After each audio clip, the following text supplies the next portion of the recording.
Hi there. It's a snowy morning. I got the window right there. I can see the snow gently falling here in upstate New York. Time for another internal family systems lesson. The IFS model is very popular right now and for good reason. It's a very helpful therapeutic tool to understand all the different parts of ourselves. And if you go back through some of my videos, I describe the different aspects of internal family systems in detail. Today I wanted to share with you some illustrations that my daughter did. So when we did our Become Forum back in December, which was on suicide, I used internal family systems model to help us understand how the various parts of ourselves are at play when there's thoughts of suicide or anxiety, any kind of distress. And I love these little diagrams that my daughter drew to depict like a visual of the parts. And I now use them in my therapy office because they're very powerful when you can get some of these feelings or messages or maladaptively stored beliefs about ourselves out from in here and out onto a paper like this. I just think it's really helpful. So little review here. Exile parts are often younger parts of us. They're definitely parts from prior experiences that are carrying the trauma stories, the unexpressed emotions, the negative beliefs about ourselves. They're the very vulnerable parts. And through the therapeutic work that we can do and that I do with people and also with EMDR, it's really helping those exile parts to come forward, to share some of the stories that they've been hanging on to.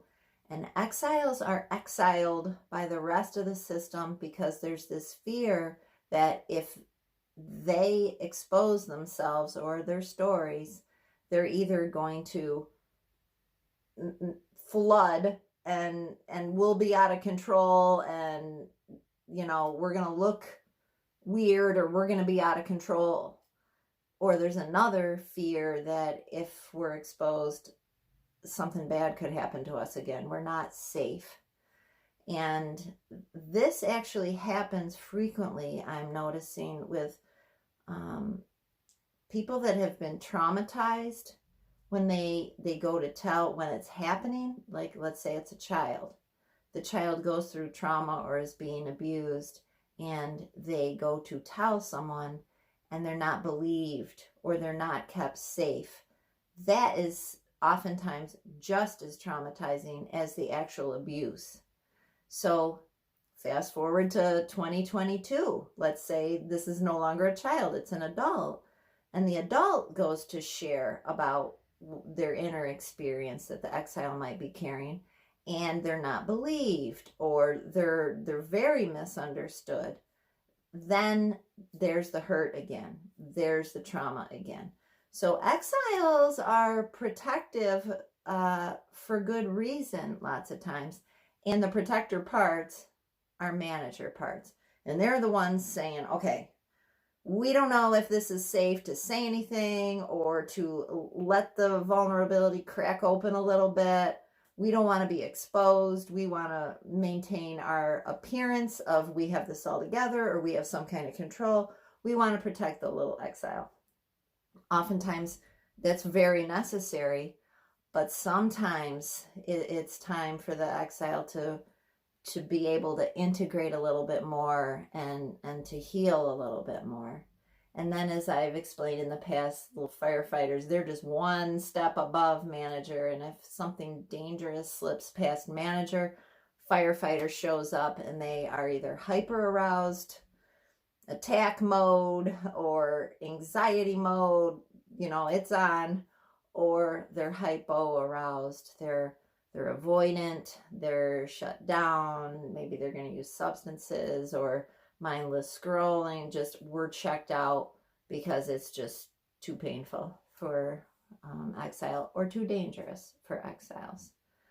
So one last point here, I'm very happy that the more and more agencies or organizations are at least using the terms trauma informed. But the part that is sorely missing still in many cases is how to put that into practice.